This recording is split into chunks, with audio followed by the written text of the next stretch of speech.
Ce n'était ni dans une église, ni à une fête, ni dans une rue huppée quoi, mais sur un carrelage sale, devant un supermarché, sous le regard figé des passants. Daniela tomba face contre terre, brutalement, sans élan. Son corps la lâcha d'un coup, sa joue heurta le carrelage poussiéreux avec un petit bruit sec, capard, et l'espace d'un instant, le silence se fit. Une femme tenant un panier de tomates a poussé un cri d'effroi et s'est couverte la bouche. Un homme vêtu d'un gilet jaune réfléchissant a fait un pas en avant, puis s'est arrêté. Quelqu'un a murmuré « Mon Dieu ». Une autre personne murmura « Ne la touche pas, oh ». Et si c'était Juju? Daniela essaya de relever la tête, mais elle n'y parvint pas. Ses doigts grattaient le carrelage comme si elle cherchait de l'aide, de l'air, ou quelque chose à quoi se raccrocher. Ses lèvres bougèrent, mais aucun son ne sortit, juste un faible souffle. Puis plus rien. Et Samson, debout au bord du chemin, son sac de laboureur en bandoulière, vit tout. Il n'avait pas le physique de l'emploi, cela sautait aux yeux. C'était la vérité. Il avait 28 ans, la peau mate, grand mais légèrement voûté par des années à porter des sacs de ciment. Son t-shirt était bleu, autrefois, mais maintenant il était déchiré à l'épaule et taché de boue. Son pantalon était encore pire, rapiécé à 2 endroits, et une bride de ses pantoufles avait été réparée avec du ruban adhésif noir. Mais ses yeux étaient vifs, perçants, vigilants, comme ceux de quelqu'un qui avait appris à déceler le danger d'un seul coup d'œil. Samson n'a pas réfléchi. Il a agi. Il se fraya un chemin à travers la foule figée comme s'il fendait l'eau. Il s'agenouilla près de Daniela et l'odeur le frappa d'abord. Un parfum frais mêlé à de la sueur et à une odeur métallique, comme une nausée. « Madame, madame, dit-il en la secouant doucement, vous m'entendez » Les paupières de Daniela papillonnèrent, comme si elle voulait répondre, mais son corps refusa. Samson regarda autour de lui. À l'aide. Personne ne bougea. Une femme secoua la tête très rapidement. Je sais qu'elle va avoir des ennuis. On ne sait jamais comment elle va réagir. Un homme a marmonné, une ambulance ? Qui va appeler une ambulance maintenant ? La poitrine de Samson se soulevait et s'abaissait. Il ressentait de la colère, mais une colère lasse. Celle qui naît quand on a trop souvent vu des gens choisir la peur plutôt que la bienveillance. « D'accord » murmura-t-il. « D'accord, je le ferai. » Il glissa une main sous les épaules de Daniela et l'autre sous ses genoux. Elle était plus lourde qu'elle n'en avait l'air. Peut-être à cause de sa robe coûteuse, ou peut-être parce que la peur elle-même alourdissait le corps. Sa tête pencha sur le côté et son chignon impeccable effleura son bras. Quelqu'un a crié « Olga, qui t'aime. Tu risques d'être accusée. » Samson n'a pas arrêté. Il la souleva complètement dans ses bras, et tandis qu'il la portait, la tête de Daniela tomba contre sa poitrine. Il sentit alors la chaleur de sa peau. Trop chaude. Sa respiration était superficielle, comme si elle essayait d'aspirer de l'air avec une paille. Samson se mit à courir. « Taxi, taxi !» cria-t-il en agitant le coude, car ses 2 mains étaient occupées à tenir un mourant. Des voitures passèrent. Un conducteur ralentit, regarda le corps inerte de Daniela, puis redémarra comme si la maladie était contagieuse. La gorge de Samson se serra. « S'il vous plaît, murmura-t-il, s'il vous plaît, que quelqu'un arrête. » Un taxi jaune s'est finalement arrêté en crissant des pneus près du carrefour. Un vieux taxi à l'allure vétuste, avec un pare-brise fissuré et un chauffeur visiblement fatigué. Ce dernier s'est penché par la fenêtre. « Guy, attends à Happen. »« Elle s'effondre, » dit Samson rapidement. « Emmène-nous à l'hôpital universitaire de Lagos, s'il te plaît. » Le regard du chauffeur parcourut les vêtements sales de Samson, puis la robe élégante de Daniela, avant de revenir à Samson. C'était ce regard que les Nigérians lancent lorsqu'ils tentent de cerner votre valeur en une seconde. « Monsieur, » dit lentement le chauffeur, « il y a anguille sous roche. » La voix de Samson se brisa. « Elle mourra, je vous en supplie. Si elle meurt pour ma main, je ne me le pardonnerai jamais. » Le chauffeur hésita, puis Daniela laissa échapper un petit son, un faible gémissement étouffé. Ce son eut un effet sur le chauffeur, il l'adoucit. « Montez, » dit-il sèchement, « montez, montez, installez-la à l'arrière. » Samson monta prudemment dans le taxi et déposa Daniela sur le siège. Il lui soutint la tête pour qu'elle ne heurte pas la portière. Le taxi démarra. Dehors, Lagos s'animait comme toujours. Klaxons, cris, vendeurs ambulants courant après les voitures, un contrôleur de bus hurlant « Audra Legba, Audra Legba », comme si cela pouvait apaiser la faim. Mais à l'intérieur du taxi, tout était silencieux, hormis la respiration de Daniela. Samson continuait de lui parler, même s'il ignorait si elle pouvait l'entendre. « Madame, vous n'arrivez pas à dormir. Je vous en prie, ouvrez les yeux. Les lèvres de Daniela bougèrent de nouveau, et cette fois un mot s'échappa, aussi fin qu'une feuille de papier. Oh! Samson regarda autour de lui, impuissant. Il n'avait pas d'eau, seulement son sac de travail contenant sa petite gourde et un sachet en plastique rempli de miettes de biscuits. Tenez bon, supplia Théil, on n'arrivera pas de sitôt. Le taxi heurta un nid de poule et rebondit. La tête de Daniela bascula et pendant une seconde, ses yeux s'ouvrirent complètement, vitreux, sans perspective, mais ouverts. Elle fixa le visage de Samson, comme si elle essayait de se souvenir de quelque chose d'important. Puis elle murmura « Papa », et ses yeux se refermèrent.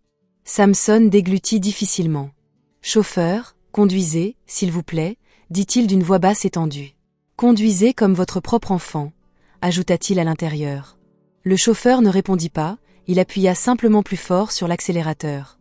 Ils arrivèrent à l'entrée de l'hôpital dans un brouhaha et une confusion générale. Il y avait du monde partout, des patients en fauteuil roulant, des infirmières qui s'affairaient, des familles qui priaient à voix haute. Samson sauta de la voiture avec Daniela dans les bras et courut vers l'entrée des urgences. « Au secours, elle est en train de mourir !» cria-t-il. Une infirmière s'avança, le regard alerte. Elle regarda Daniela, puis Samson. « Posez-la ici », ordonna-t-elle en rapprochant une civière. Samson déposa Daniela délicatement, comme si elle était de verre. L'infirmière lui prit le pouls et ordonna sèchement « de l'oxygène ». « Appelez le médecin, tout de suite ». 2 autres infirmières arrivèrent en trombe. Daniela fut emmenée à l'intérieur. Samson suivit, ses pantoufles claquant sur le sol. Un agent de sécurité lui attrapa le bras. « Et, qui êtes-vous ? Votre femme ?» Samson secoua la tête. « Je ne la connais pas, je l'ai juste vue tomber devant le supermarché. » Le vigile plissa les yeux. « Vous ne la connaissez pas, mais vous l'avez amenée ici ?» Samson resta bouche bée. Il n'avait pas de réponse intelligente, seulement la vérité. « Oui, dit-il, parce que personne d'autre ne bouge. » L'agent de sécurité semblait vouloir protester, mais l'infirmière cria de l'intérieur. « Sécurité ogre, laissez-le. Si vous voulez lui dire de ne pas l'amener, nous déclarons le corps pour la journée. » L'agent de sécurité relâcha Samson lentement. Samson resta là, dans le couloir, en sueur, les mains tremblantes. Maintenant que la fuite était terminée, la peur s'installa pleinement. Il fixa ses mains. Elles étaient poussiéreuses, sales, et la robe fine de Daniela avait ramassé un peu de cette saleté. Soudain, il se souvint de quelque chose auquel il n'avait pas pensé auparavant. Qui était-elle ? Une jeune femme en robe de soirée, qui s'effondrait. Devant un supermarché, comme si elle avait fui quelque chose, ou comme si quelque chose en elle l'avait trahi. Samson fit les 100 pas, s'arrêta, puis se remit à arpenter la pièce. Après quelques minutes qui lui parurent des heures, il se souvint du téléphone de Daniela. Il avait glissé de son sac à main lorsqu'il l'avait soulevé. Il était toujours dans son sac. Il le sortit alors. Le téléphone était cher. Grand écran, coque impeccable, un petit pendentif en or. L'écran de verrouillage affichait le visage souriant de Daniela devant un immeuble luxueux. Ce sourire semblait étranger à la jeune fille qui luttait pour sa vie aux urgences. Samson hésita, puis appuya sur le bouton d'appel d'urgence. Le téléphone s'ouvrit facilement, peut-être parce qu'il était déjà déverrouillé lorsqu'elle avait essayé de l'utiliser. Il trouva un contact enregistré sous le nom de Papa Chef Desmond. Le doigt de Samson hésita. Et s'il avait appelé et qu'on l'avait accusé ? Et s'il pensait qu'il lui avait fait du mal ? Et si ? Il entendit soudain une alarme provenant des urgences. La voix d'une infirmière. « Rose, c'est urgent. » La tension artérielle de Samson baisse. La peur s'est à nouveau muée en action. Il a appuyé sur le bouton d'appel. Ça a sonné 1 fois. 2 fois. Puis une voix a répondu, grave, lourde, chargée de tension. « Daniela, où es-tu ? Daniela. » La gorge de Samson se serra. « Monsieur ? Monsieur, s'il vous plaît ? » Silence. Puis la voix devint plus aiguë. « Qui est-ce ? Où est ma fille ? » Samson parla rapidement, manquant de s'emmêler les pinceaux. « Je m'appelle Samson. Je suis ouvrier. Je rentrais du travail et j'ai vu votre fille s'effondrer devant un supermarché, sur des dalles autobloquantes. Personne ne l'a touchée, par pure cupidité. Je l'ai portée. Je l'emmène à l'hôpital universitaire de Lagos. C'est une urgence. » On entendait la respiration de l'homme au téléphone, comme un souffle de vent. « De quel hôpital parlez-vous ? » demanda-t-il, la voix tremblante malgré la force qu'elle dégageait. « Hôpital universitaire de Lagos, monsieur. Service des urgences. Mettez le haut-parleur, dit soudain le chef Desmond. Samson entendit d'autres voix en arrière-plan, des hommes, alertes et précises. Monsieur, nous pouvons vous localiser. Préparez la voiture. Puis le chef Desmond reprit le téléphone et sa voix baissa, plus basse, menaçante de peur. Écoutez-moi, dit-il. Ne la quittez pas. Vous m'entendez? J'arrive. Samson déglutit. Oui, monsieur. Et vous, ajouta le chef Desmond, qu'avez-vous fait à cette personne? Samson se figea. Son cœur se serra. Il savait que cette question allait être posée. Je n'ai rien fait, dit Samson d'une voix tendue. Je le jure, je n'ai fait que t'aider. Le chef Desmond n'a pas répondu tout de suite. Puis il a dit, j'arrive. Et la communication a été coupée. Samson resta là, le téléphone à la main, l'air soudainement glacé. À l'intérieur des urgences, les infirmières s'affairaient. La voix d'un médecin, ferme et rapide, prononçait des termes médicaux que Samson ne comprenait pas. Dehors, Samson comprit une chose sans hésitation. Un homme puissant s'approchait, et les hommes puissants arrivent rarement avec un cœur tendre. Quelques minutes plus tard, les portes des urgences s'entr'ouvrirent brièvement. Un médecin sortit. Baissant son masque, il regarda Samson. « C'est vous qui l'avez amené ?» Samson hocha rapidement la tête. « Oui, monsieur. » Le visage du médecin s'adoucit légèrement. « Vous l'avez sauvé en l'amenant tôt. Encore quelques minutes, et il aurait été trop tard. » Les genoux de Samson faillirent flancher. Il ne comprenait pas pourquoi cette phrase l'avait autant marqué. Peut-être parce qu'il retenait son souffle depuis le supermarché. Peut-être parce qu'il avait besoin que quelqu'un, n'importe qui, lui dise qu'il avait bien fait. « Merci », murmura Samson, sans savoir exactement à qui il s'adressait. Dieu, le médecin, le chauffeur de taxi, ou cette petite voix intérieure qui refusait de le laisser tranquille. Puis l'expression du médecin changea de nouveau. Il regarda par-dessus l'épaule de Samson, au bout du couloir. Samson suivit son regard. C'est alors qu'il entendit le bruit pour la première fois. Des pas rapides, des chaussures lourdes. Et puis, une vague d'hommes en noir a déferlé dans le couloir comme une tempête. De la sécurité. Pas la sécurité hospitalière, mais le genre de sécurité qu'on obtient grâce à l'argent. Au centre du groupe se tenait un homme grand et âgé, vêtu d'un agbada bien ajusté, sa casquette légèrement de travers car il avait couru à toute vitesse. Ses yeux étaient rouges, sa mâchoire crispée, comme s'il réprimait la panique. Le chef Desmond. Au moment où le chef Desmond aperçut Samson, le téléphone de Daniela à la main, son visage se durcit. Un des gardes s'avança aussitôt et empoigna Samson par le col. « Alors, vous, aboya le garde, où l'avez-vous emmené ?» Le cœur de Samson fit un bond dans sa gorge. « Je l'ai amené ici, » dit Samson d'un ton pressé. « J'ai appelé. » Un autre garde lui tordit le bras dans le dos. Une douleur fulgurante lui traversa l'épaule. Le chef Desmond fixait Samson comme s'il s'agissait d'un suspect, et non d'un allié. « Où est ma fille ?» demanda-t-il à voix basse. « Aux urgences, » répondit Samson en grimaçant. « Monsieur, je vous en prie, dites-leur de me laisser tranquille. Je l'ai aidé, je le jure. » Le chef Desmond n'a pas bougé. Il resta figé, les yeux brillants de peur et de fureur. Soudain, une longue et stridente sonnerie retentit dans la salle d'urgence. Une infirmière cria « On la perd ». Un silence de mort s'installa dans le couloir pendant une demi-seconde. Le visage du chef Desmond se décomposa, et Samson, maintenu péniblement par deux gardes, comprit au même instant une terrible vérité. Si Daniela mourait à cet instant précis, plus personne ne croirait à son innocence. Avant que quiconque puisse dire un mot, les portes des urgences s'ouvrirent brusquement. Un médecin cria un seul mot qui fit chanceler le chef Desmond, comme si ses jambes avaient oublié comment tenir debout. « Code ». Le mot « code » résonna dans le couloir comme une gifle. Le chef Desmond se figea. Pour un homme qui contrôlait les conseils d'administration, les équipes de sécurité et des entreprises entières, c'était le seul endroit où son pouvoir était vain. Des murs blancs, des néons, une porte qu'il ne parvenait pas à forcer. « Sauvez-la », murmura-t-il, les mots lui arrachant des larmes. « Je vous en prie, sauvez ma fille. » Aux urgences, les infirmières s'activaient. Un médecin monta sur un tabouret et commença le massage cardiaque. Compression thoracique. Une autre infirmière criait des numéros.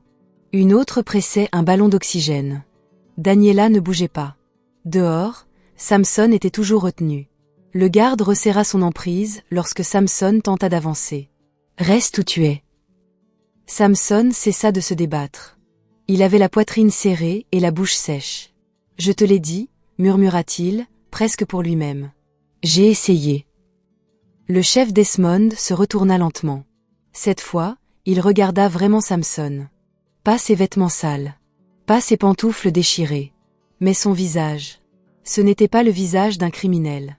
C'était le visage d'un homme qui avait couru jusqu'à en avoir les poumons en feu, et qui sentait que ce n'était toujours pas suffisant. Le médecin s'exclama de nouveau, le front perlé de sueur. « Elle a un pouls. Il est faible, mais elle est revenue. » Le chef Desmond s'affaissa dans un fauteuil, l'air complètement désarticulé. Sa tête tomba dans ses mains. Un son lui échappa. Pas un mot. Juste un souffle coupé. Samson sentit ses genoux trembler eux aussi. Le médecin désigna Samson du doigt. « Toi, viens. » Les gardes hésitèrent. Le chef Desmond leva lentement la main. « Laissez-le. » Il relâcha son emprise sur Samson. Il s'avança, le cœur battant la chamade. Le médecin parla simplement. Elle s'est effondrée, victime d'une grave déshydratation et d'un stress interne intense. Si elle était arrivée, ne serait-ce que 5 minutes plus tard. Il marqua une pause. On parlerait d'un corps. Le chef Desmond releva brusquement la tête. Et lui? Il l'a sauvée, affirma le médecin. Il l'a amenée à temps. Le silence retomba. Le chef Desmond se leva. Il s'approcha de Samson, s'arrêtant assez près pour sentir la poussière et la sueur. Pendant un long moment, il resta silencieux. Puis il inclina légèrement la tête. « Merci, dit-il. » Samson ne s'y attendait pas. Ses yeux brûlaient. « J'ai simplement fait ce que tout le monde aurait dû faire, » répondit-il. Le chef Desmond secoua lentement la tête. « Non. Beaucoup de gens l'ont dépassé. Vous vous êtes arrêté. Daniela a été transférée en soins intensifs. Les heures ont passé. Lorsque Samson a enfin été autorisé à la voir, elle paraissait toute petite sur son lit d'hôpital. Tube. Machine. Bip. » Ses yeux s'ouvrirent lentement. Elle vit Samson en premier. Ses lèvres esquissèrent un faible sourire. « Toi, » murmura-t-elle. « Tu m'as porté. » Samson hocha la tête, incapable de parler. Daniela tendit la main, les doigts tremblants, et prit sa main sale. « Merci, » dit-elle. « Ne me lâchez pas », le chef Desmond se détourna brusquement en s'essuyant les yeux. À l'extérieur, un de ses aides se pencha et lui murmura quelque chose d'urgent à l'oreille. Le visage du chef Desmond s'assombrit. « Quoi ?» demanda-t-il à voix basse. « Monsieur, » dit l'aide, « quelqu'un pose des questions sur l'homme qui a sauvé votre fille. » Le chef Desmond regarda Samson à travers la vitre, et au loin, un autre homme, rongé par l'amertume et une haine ancestrale, entendait lui aussi le nom de Samson pour la première fois. Daniela s'est rétablie lentement. Pas comme dans les films. Pas de force soudaine. Pas de grands sourires. Juste de petits signes. Un jour, elle pourrait s'asseoir. Un autre jour, elle put boire. De l'eau sans trembler. Un autre jour, elle rit doucement à une remarque de Samson. Puis il se sentit de nouveau fatigué. Samson venait le voir chaque fois que le chef Desmond le lui permettait. Au début, des gardes le suivaient partout, 2 pas derrière. Il me surveillait sans cesse. Mais Daniela insista. « Ce n'est pas un inconnu, » dit-elle d'une voix faible. « C'est à cause de lui que je suis ici. » Les gardes restèrent donc à la porte. Samson s'asseyait à son chevet presque tous les soirs après le travail. Son sac de travail était à ses pieds. Il parlait de choses futiles. Comme la circulation était infernale ce jour-là. Comment un contrôleur de bus l'avait insulté parce qu'il avait refusé de lui rendre la monnaie. Comment la gosse ne dormait jamais. Daniela écoutait ces histoires comme si elles avaient une réelle importance. « Que fais-tu comme travail ?» demanda-t-elle un soir. « Je transporte des parpaings, du ciment, tout ce qu'on me donne, » répondit Samson. Elle fronça les sourcils. « Mais tu parles comme quelqu'un qui est allé à l'école. » Samson sourit tristement. « C'est vrai. Université d'Île-aux-Rhin. Économie. Mention bien. » Daniela le fixa. « Alors pourquoi ?»« La vie, » dit-il doucement. « La vie est ainsi faite. » Cette nuit-là, Daniela en parla à son père. Le chef Desmond ne ferma pas l'œil de la nuit. Le lendemain matin, Samson fut convoqué dans un bureau de l'hôpital. Le chef Desmond était assis derrière une table. Sa voix était calme, mais son regard perçant. « Vous avez un diplôme en économie ?» dit-il. « Oui, monsieur. »« Et vous transportez du ciment ?» Samson acquiesça. « Le travail est difficile à trouver, monsieur. » Le chef Desmond se laissa aller en arrière. Quand ma fille sortira de l'hôpital, venez à mon bureau. Le cœur de Samson rata un battement. Daniela est sortie de l'hôpital une semaine plus tard. Elle a serré Samson fort dans ses bras devant tout le monde, vêtements sales compris. « Promets-moi que tu ne disparaîtras pas, » dit-elle. « Je ne disparaîtrai pas, » répondit Samson. Fidèle à sa parole, le chef Desmond tint sa promesse. 3 jours plus tard, Samson se trouvait au siège du groupe Desmond, vêtu d'une chemise empruntée et de chaussures qui lui serraient les orteils. Il avait été affecté au service comptabilité. Cela lui paraissait irréel. Daniela travaillait aussi dans l'entreprise. Elles ont déjeuné ensemble. Elles ont ri. Ils parlaient de rêves. Lentement, avec précaution, une douce complicité s'est instaurée entre eux. Mais tout le monde n'était pas heureux. À l'autre bout de la ville, dans une petite pièce sombre remplie d'encens et d'amertume, un homme écoutait attentivement. Il s'appelait Bamadel, l'oncle de Samson. L'homme auquel son père avait jadis tenu tête. L'homme qui voulait vendre les terres familiales à une entreprise chinoise. Celui dont on parlait à voix basse depuis la mort subite des parents de Samson, des années auparavant. Bamadel serra le poing en apprenant la nouvelle. « Il n'est donc pas mort », murmura-t-il. Dehors, la pluie commença à tomber. Un coup de tonnerre gronda lentement, et Bamadel sourit. La pluie s'est mise à tomber sans prévenir.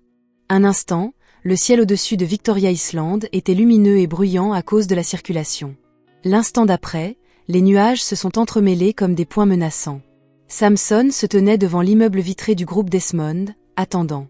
Daniela lui avait demandé de l'attendre pour qu'ils puissent partir ensemble. Cela ne le dérangeait pas. L'attendre ne le dérangeait pas. Il regarda l'heure sur son téléphone. 18h12, la pluie s'intensifiait. Les gouttes s'écrasaient sur le trottoir avec force et rapidité, comme des pierres. « Entrez vite », lança un agent de sécurité depuis l'entrée. Samson secoua la tête en esquissant un sourire. « Elle arrive ». Le tonnerre gronda au loin.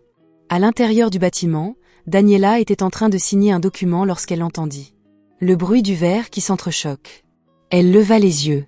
Une étrange sensation l'envahit. « Monsieur, dit-elle à son assistant, je reviens. » Dehors, Samson s'approcha de la baie vitrée pour se protéger de la pluie.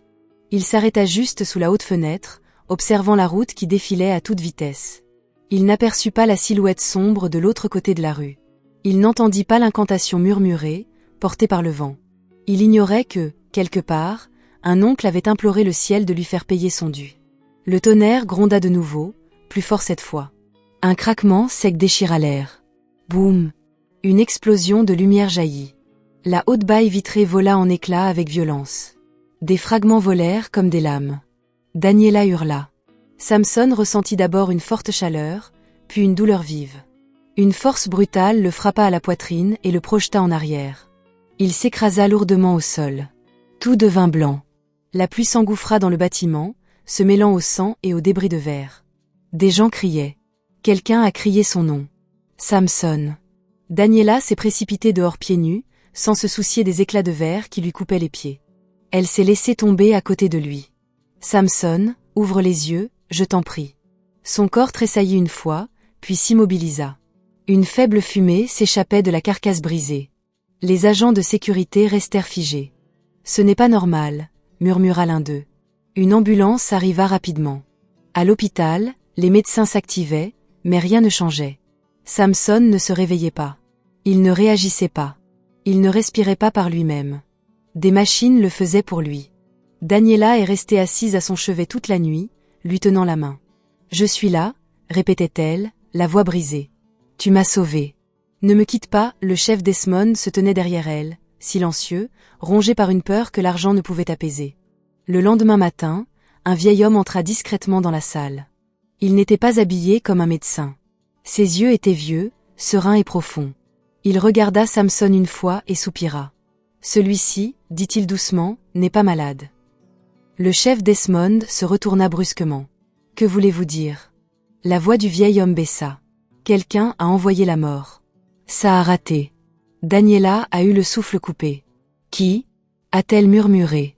Le vieil homme regarda le visage immobile de Samson. « Les liens du sang nous reconnaissent, » dit-il. « Son oncle. » Daniela sentit un froid glacial lui envahir la poitrine. Dehors, Le tonnerre gronda de nouveau. Mais cette fois, le grondement ressemblait davantage à un autre nom. Samson n'était pas mort. Ce fut déjà un premier choc. Le vieil homme revint ce soir-là, ne portant qu'un petit sac en papier brun et un calme qui détonnait dans une salle d'hôpital. Le chef Desmond voulait l'arrêter. Les médecins ont protesté. Les infirmières ont argumenté. Mais Daniela s'est agenouillée. « Je vous en supplie, » a-t-elle dit, les larmes coulant à flots. « Il m'a sauvé la vie. »« S'il vous plaît. » Le vieil homme hocha la tête une fois. « Quoi ? Je ne fais pas de bruit, » dit-il. « C'est corrigé. » Ils ont déplacé Samson dans une pièce calme à l'écart. Pas de machine, pas de cris, seulement le silence et la pluie qui tambourinent doucement contre la vitre. Le vieil homme froissait les feuilles en murmurant des paroles qui semblaient plus anciennes que les murs. Il caressait la poitrine de Samson, ses tempes, ses pieds. L'air était lourd, chaud, vibrant. Samson eut alors un hoquet de surprise. Daniela hurla. Les machines se précipitèrent à l'intérieur. Les médecins accoururent. Les infirmières se pressèrent. Les doigts de Samson tressaillirent.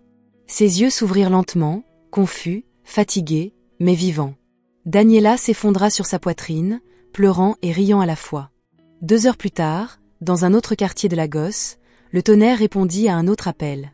Bamidel criait quand c'est arrivé. Le ciel s'est obscurci anormalement vite. Un vent violent a balayé sa propriété. Avant qu'il puisse s'enfuir, la foudre fendit le sol et le frappa. Il ne mourut pas sur le coup. Il hurla. Puis il a avoué. Il a raconté combien il haïssait le père de Samson. Il a raconté comment il était allé consulter un guérisseur traditionnel. Il y a des années. Comment il a provoqué des accidents.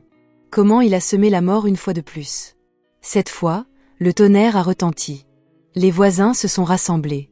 La police est arrivée. Bamidel mourut avant l'aube. Samson n'assista pas à l'enterrement. Il n'en avait pas besoin. 1 mois plus tard, Lagos retint son souffle pour un mariage. Daniela, rayonnante, remonta l'allée, main dans la main avec son père. Le chef Desmond, les larmes aux yeux, plaça sa main dans celle de Samson. « Cet homme, dit-il d'une voix tremblante, n'a pas sauvé ma fille pour de l'argent. Il l'a sauvée parce qu'il est bon. » La voix de Samson se brisa lorsqu'il répondit « Je la protégerai. » Toujours. Ils s'embrassèrent. La foule explosa de joie. Et au plus profond d'elle-même, quelque chose s'est guéri. Daniela a appris que l'amour ne se trouve pas dans le confort, mais dans la vérité. Elle a fait confiance à l'homme qui l'a tenue dans ses bras lorsqu'elle est mourante. Bamidel illustre la psychologie de l'amertume. Il montre comment une colère refoulée peut mener à la destruction. Ce qu'il a semé lui est revenu. Si cette histoire vous a plu, n'hésitez pas à commenter, partager et vous abonner à notre chaîne pour découvrir d'autres histoires intéressantes.